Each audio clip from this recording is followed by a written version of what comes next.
अनंतकोटि ब्रह्मांड नायक राजाधिराज योगी राज परब्रह्म श्री सच्चिदानंद सद्गुरु साईनाथ महाराज की जय। नमस्कार दोस्तों, जय साई राम, जय श्री कृष्णा, राधे राधे। आज हम पढ़ेंगे अध्याय 14।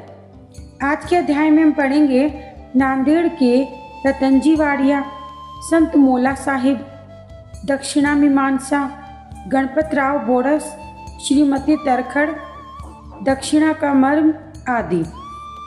नंबर 1, साईं बाबा की जीवनी सर्व प्रकार से प्राकृतिक और मधुर है। उनके अन्य कार्य भी जैसे भोजन, चलना फिरना तथा स्वाभाविक अमृत उपदेश बड़े ही मधुर हैं। वे आनंद के अवतार हैं। इस परम आनंद का उन्होंने अपने भक्तों को भी रसास्वाद करवाया और इसीलिए उन्हें उनकी चिरस्मृति बनी रही। भिन्न भिन्न प्रकार के कर्म और कर्तव्यों की अनेक कथाएं भक्तों को उनके द्वारा प्राप्त हुई, जिससे वे सत्य मार्ग का अवलंबन कर सकें। बाबा की सदैव यही इच्छा थी कि लोग संसार में सुखी जीवन व्यतीत करें और वे जागरूक रहकर अपने जीवन का परम लक्ष्य ईश्वर दर्शन अवश्य प्राप्त करें। पिछले जन्मों के शुभ कर्मों के फलस्वरूप ही यह देह प्राप्त है और उसकी सार्थकता तभी है जब उसकी सहायता से हम इस जीवन में भक्ति और मोक्ष प्राप्त कर सकें। हमें अपने अंत और जीवन के लक्ष्य के हेतु सदैव सावधान और तत्पर रहना चाहिए। यदि हम नित्य श्री साईं बाबा की लीलाओं का श्रवण करेंगे तो हमारा उद्धार अवश्य होगा। अगर हम दिन रात हृदय से उनका स्मरण करते रहेंगे तो हमारे आचरण में मन की चंचलता शीघ्र ही नष्ट हो जाएगी और इससे हमें चैतन्य धन से अभिन्नता भी दूर हो जाएगी। नंबर 2, नांदेड़ के रतनजी। नांदेड़ के रतनजी शाहपुर जी वाड़िया नामक एक प्रसिद्ध व्यापारी थे। उन्होंने व्यापार में यथेष्ट धनराशि संग्रह कर ली थी। उनके पास अतुलनीय संपत्ति, खेत और चरोहर तथा कई प्रकार के पशु, घोड़े, गधे, खच्चर आदि और गाड़ियां भी थी। वे अत्यंत भाग्यशाली थे। यद्यपि बाह्य दृष्टि से वे अधिक संतुष्ट दिखाई देते थे, परंतु यथार्थ में वैसे वो बिल्कुल न थे। वे परोपकारी तथा दानशील थे। वे दीनों को भोजन और वस्त्र वितरण करते तथा सभी लोगों की अनेक प्रकार से सहायता किया करते थे। उन्हें लोग अत्यंत सुखी समझते थे, किंतु दीर्घ काल तक संतान न होने के कारण उनके हृदय में दुख अधिक हुआ। जिस प्रकार प्रेम तथा भक्ति रहित कीर्तन, वाद्य रहित संगीत, ज्ञान रहित कलाकार, पश्चाताप रहित तीर्थ यात्रा और कंठमाला मंगलसूत्र रहित अलंकार उत्तम प्रतीत नहीं होते, उसी प्रकार संतान रहित ग्रस्त जीवन भी सूना ही रहता है। रतन जी सदैव इसी चिंता में निमग्न रहते थे। वे मन ही मन कहते, क्या ईश्वर की मुझ पर कभी दया न होगी? क्या मुझे कभी पुत्र की प्राप्ति नहीं होगी? इसके लिए वे सदैव उदास रहते थे। उन्हें भोजन से भी अरुचि हो गई। पुत्र की प्राप्ति कब होगी, यह चिंता उन्हें सदैव घेरे रहती थी। उनकी दास गुरु महाराज पर दृढ़ निष्ठा थी। उन्होंने अपना हृदय उनके सम्मुख खोल दिया। तब उन्होंने श्री साईं समर्थ की शरण जाने और उनसे संतान प्राप्ति के लिए प्रार्थना करने का परामर्श दिया। रतन जी को भी यह विचार रुचिकर प्रतीत हुआ और उन्होंने शिरडी जाने का निश्चय किया।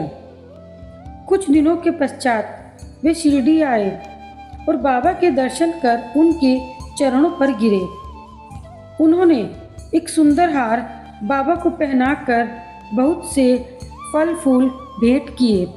तत्पश्चात आदर सहित बाबा के पास बैठकर इस प्रकार प्रार्थना करते रहे, अनेक आपत्तिग्रस्त लोग आपके पास आते हैं और आप उनके कष्ट तुरंत दूर कर देते हैं।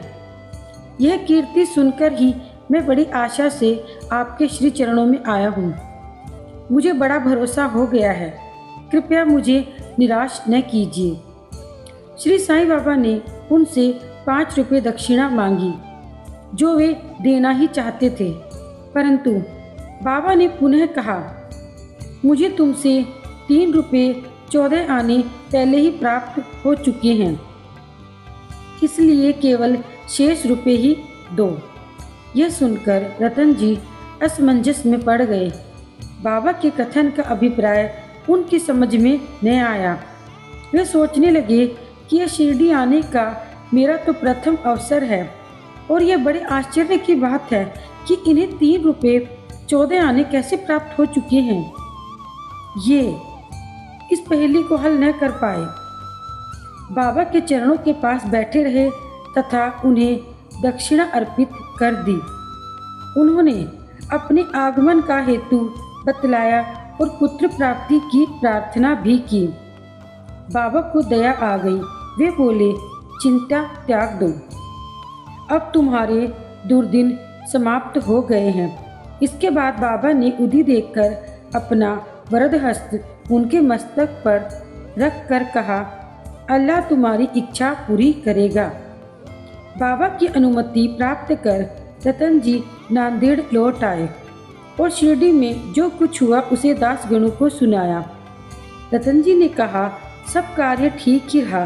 बाबा के शुभ दर्शन हुए, उनका आशीर्वाद और प्रसाद भी प्राप्त हुआ, परंतु वहाँ की एक बात मेरे अभी तक समझ में नहीं आई। वहाँ पर बाबा ने कहा था कि मुझे 3 रुपये 14 आने पहले से ही प्राप्त हो चुके हैं। कृपया समझाइए इसका क्या अर्थ है। इससे पूर्व तो मैं कभी शिरडी गया ही नहीं, फिर बाबा को वे रुपये कैसे प्राप्त हो सकते हैं। दासगणों के लिए भी यह एक पहेली बन गई। बहुत दिनों तक इस पर विचार करते रहे। कई दिनों के पश्चात उन्हें स्मरण हुआ कि कुछ दिन पहले रतन जी ने एक यवन संत मौली साहब को अपने घर आतिथ्य के लिए निमंत्रित किया और इसके निमित्त उन्होंने कुछ धन व्यय किया। मौली साहब नांदेड़ के एक प्रसिद्ध संत थे जो कुली का काम किया करते थे। जब रतन जी ने शिरडी जाने का निश्चय किया तो उसके कुछ दिन पूर्व ही मौली साहब अनायासी रतन जी के घर आए। रतन जी उनसे अच्छी तरह परिचित थे तथा उनसे प्रेम करते थे, इसलिए उनके सत्कार में उन्होंने एक छोटे से जलपान की व्यवस्था भी की थी। दासगणों ने रतन जी के आतिथ्य में खर्च की सूची मांगी। यह जानकर सबको आश्चर्य हुआ कि खर्चा 3 रुपये 14 आने का ही हुआ था, ना इससे कम था और ना ही इससे ज़्यादा। सबको बाबा की त्रिकालज्ञता विदित हो गई। यद्यपि वे शिरडी में विराजमान थे, परंतु शिरडी के बाहर क्या हो रहा है इसका उन्हें पूरा ज्ञान था। यथार्थ में बाबा भूत भविष्य और वर्तमान की पूर्ण ज्ञाता और प्रत्येक आत्मा तथा हृदय के साथ संबंध थे। अन्यथा मौली साहब के स्वागत में खर्च की गई रकम बाबा को कैसे पता चल सकती थी। रतन जी इस उत्तर से संतुष्ट हो गए। उनकी साईं चरणों में प्रगाढ़ प्रीति हो गई। उपयुक्त समय पर उनके यहाँ एक पुत्र का जन्म हुआ, जिससे उनके हर्ष का कोई ठिकाना ना रहा। कहते हैं उनके यहाँ 12 संतानें हुई, जिसमें से केवल 4 शेष रही। नंबर 3, दक्षिणा मीमांसा। जब लोग बाबा के दर्शन करने आते थे तो बाबा उनसे दक्षिणा लिया करते थे। यहाँ किसी को भी शंका उत्पन्न हो सकती है कि बाबा फकीर और पूर्ण विरक्त थे, तो उनका इस प्रकार दक्षिणा मांगना क्या ठीक था। बहुत काल तक बाबा भक्तों से कुछ भी स्वीकार नहीं करते थे। वे जली हुई दिया सिलाइयाँ एकत्रित कर अपनी जेब में भर लेते थे। चाहे भक्त हो या कोई और, वे कभी किसी से भी कुछ नहीं मांगते थे। यदि किसी ने उनके सामने एक पैसा रख दिया तो वे उसे स्वीकार करके उससे तंबाकू अथवा तेल आदि खरीद लिया करते थे। वे प्राय चिलम पिया करते थे। कुछ लोगों ने सोचा कि बिना कुछ भेंट किए संतों के दर्शन उचित नहीं है, इसलिए वे बाबा के सामने पैसे रखने लगे। यदि एक पैसा होता तो वे उसे जेब में रख लेते हैं और यदि 2 पैसे होते तो तुरंत उसमें से 1 पैसा वापस कर देते थे। जब बाबा की कीर्ति दूर दूर तक फैली और लोगों के झुंड बाबा के दर्शन करने आने लगे, तब काका ने उनसे दक्षिणा लेना आरंभ कर दिया। श्रुति कहती है कि स्वर्ण मुद्रा के अभाव में भगवत पूजन भी अपूर्ण है। अतः जब ईश्वर पूजन में मुद्रा आवश्यक है तो फिर संत पूजन में क्यों न हो। इसलिए शास्त्रों ने कहा है, ईश्वर, राजा, संत या गुरु के दर्शन अपनी सामर्थ्य अनुसार बिना कुछ अर्पण किए कभी नहीं करने चाहिए। उन्हें क्या भेंट दी जाए, इस संबंध में उपनिषदों में वर्णित नियमों का अगर अवलोकन किया जाए तो पता चलता है कि दक्ष प्रजापति ने देवता, मनुष्य और राक्षसों के सामने एक अक्षर द का उच्चारण किया। देवताओं ने इसका अर्थ लगाया कि उन्हें दम अर्थात आत्मनियंत्रण का अभ्यास करना चाहिए। मनुष्यों ने समझा कि उन्हें दान का अभ्यास करना चाहिए तथा राक्षसों ने सोचा कि हमें दया का अभ्यास करना चाहिए और मनुष्यों को दान की सलाह दी गई। उपनिषदों में दान व अन्य सत्व गुणों को अभ्यास में लाने की बात कही गई है। दान के संबंध में लिखा है कि विश्वास पूर्वक दान करो, उसके बिना दान व्यर्थ है। उदार हृदय तथा विनम्र बनकर आदर और सहानुभूति पूर्वक दान करो।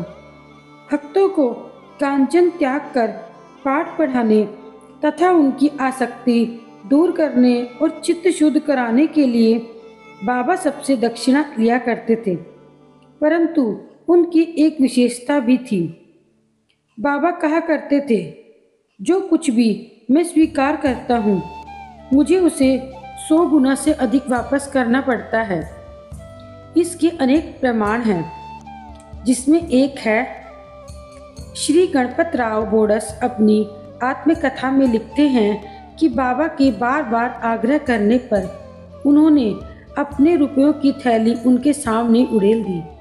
श्री बोडस लिखते हैं, इसका परिणाम यह हुआ कि जीवन में फिर उन्हें धन का अभाव कभी न हुआ तथा प्रचुर मात्रा में लाभ ही होता रहा। इसका एक भिन्न अर्थ भी है। अनेक बार ने किसी प्रकार की दक्षिणा स्वीकार भी नहीं की। इसके 2 उदाहरण हैं। बाबा ने प्रोफेसर सी के नार्के से 15 रुपये दक्षिणा मांगी। वे उत्तर में बोले कि मेरे पास तो 1 पाई भी नहीं है।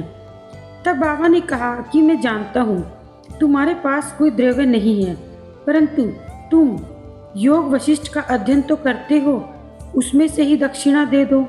यहाँ दक्षिणा का अर्थ है पुस्तक से शिक्षा ग्रहण कर उसे हृदय में उतारना, जो कि बाबा का निवास स्थान है। एक दूसरी घटना में उन्होंने एक महिला श्रीमती आर के तरखड़ से 6 रुपये दक्षिणा मांगी। महिला बहुत दुखी हुई क्योंकि उनके पास देने के लिए कुछ भी न था। उनके पति ने समझाया कि बाबा का अर्थ पैसों से नहीं है, अपितु अपने मन को बाबा के चरणों में समर्पित कर देने से है। बाबा इस अर्थ से सहमत हो गए। इस प्रकार बाबा के पास दक्षिणा में बहुत से पदार्थ द्रव्य एकत्रित हो जाता था। बाबा उस द्रव्य को उसी दिन व्यय कर देते थे और दूसरे दिन बाबा सदैव की भांति फिर से निर्धन बन जाते थे। नंबर 4, दक्षिणा का मर्म। बाबा प्रत्येक से दक्षिणा नहीं लेते थे। यदि बाबा के बिना मांगे किसी ने दक्षिणा भेंट की भी तो वे स्वीकार कर लेते और कभी अस्वीकार भी कर देते थे। वे केवल भक्तों से ही कुछ मांग करते थे उन्होंने उन लोगों से कभी कुछ नहीं मांगा जो सोचते थे कि बाबा के मांगने पर ही दक्षिणा देंगे। यदि किसी ने उनकी इच्छा के विरुद्ध दक्षिणा दे भी दी तो वे उसे वहां से उठाने को कह देते थे। स्त्री और बालकों से भी वे दक्षिणा ले लेते थे। उन्होंने सभी धनाढ्यों या निर्जनों से कभी दक्षिणा नहीं मांगी। बाबा के मांगने पर भी जिन्होंने दक्षिणा न दी उनसे वे कभी क्रोधित नहीं हुए। यदि किसी मित्र द्वारा उन्हें दक्षिणा भिजवाई गई तो उसका उसे स्मरण न रहता तो बाबा किसी न किसी प्रकार उसे स्मरण कराकर वे दक्षिणा ले लेते थे। कुछ अवसरों पर वे दक्षिणा की राशि में से कुछ अंश लौटा भी देते थे और देने वालों को संभाल कर रखने या पूजन में रखने के लिए कह देते थे। इससे दाता या भक्त को बहुत लाभ पहुंचता था। यदि किसी ने अपनी इच्छित राशि से अधिक भेंट की तो वह अधिक राशि लौटा देते थे। किसी किसी से तो वे अपनी इच्छित राशि से भी अधिक मांग कर बैठते थे और यदि उसके पास नहीं होती तो दूसरे से उधार लेने या दूसरे से मांगने को भी कहते थे। किसी किसी से तो वे दिन में 3-4 बार दक्षिणा मांग लेते थे। दक्षिणा में एकत्रित राशि में से बाबा अपने लिए बहुत थोड़ा खर्च किया करते थे, जैसे चिलम, पीने की तंबाकू और धूनी के लिए लकड़ियां मोल लेने के लिए आदि। शेष अन्य व्यक्तियों को विभिन्न राशियों में भिक्षा स्वरूप दे देते थे। शिरडी संस्थान की समस्त सामग्रियां राधा कृष्ण माई की प्रेरणा से ही धनी भक्तों ने एकत्रित की थी। अधिक मूल्य वाले पदार्थ लाने वालों से बाबा अति क्रोधित हो जाते थे और अपशब्द कहने लगते थे। उन्होंने श्री नाना साहेब चांदोरकर से कहा कि मेरी संपत्ति केवल एक कोपीन और टमरेल है। लोग बिना कारण ही मूल्यवान पदार्थ लाकर मुझे दुखी करते हैं। कामिनी और कांचन मार्ग में 2 बाधाएं हैं। बाबा ने इसके लिए 2 पाठशालाएं खोली थी, यथा दक्षिणा ग्रहण करना और राधा कृष्णा माई के यहाँ भेजना। इस बात की परीक्षा करने के लिए क्या उनके भक्तों ने इस आसक्तियों से छुटकारा पा लिया है या नहीं। इसीलिए जब कोई आता तो वे उनसे दक्षिणा मांगते और उनसे राधा कृष्ण माई के घर जाने को कहते। यदि वे इन परीक्षाओं में उत्तीर्ण हो गए हों, अर्थात यह सिद्ध हुआ कि वे कामिनी और कांचन की आसक्ति से विरक्त हैं, तो बाबा की कृपा और आशीर्वाद से उनकी आध्यात्मिक उन्नति निश्चय हो जाती थी। और इसी के साथ आज का अध्याय यहीं समाप्त होता है। जय साईं राम।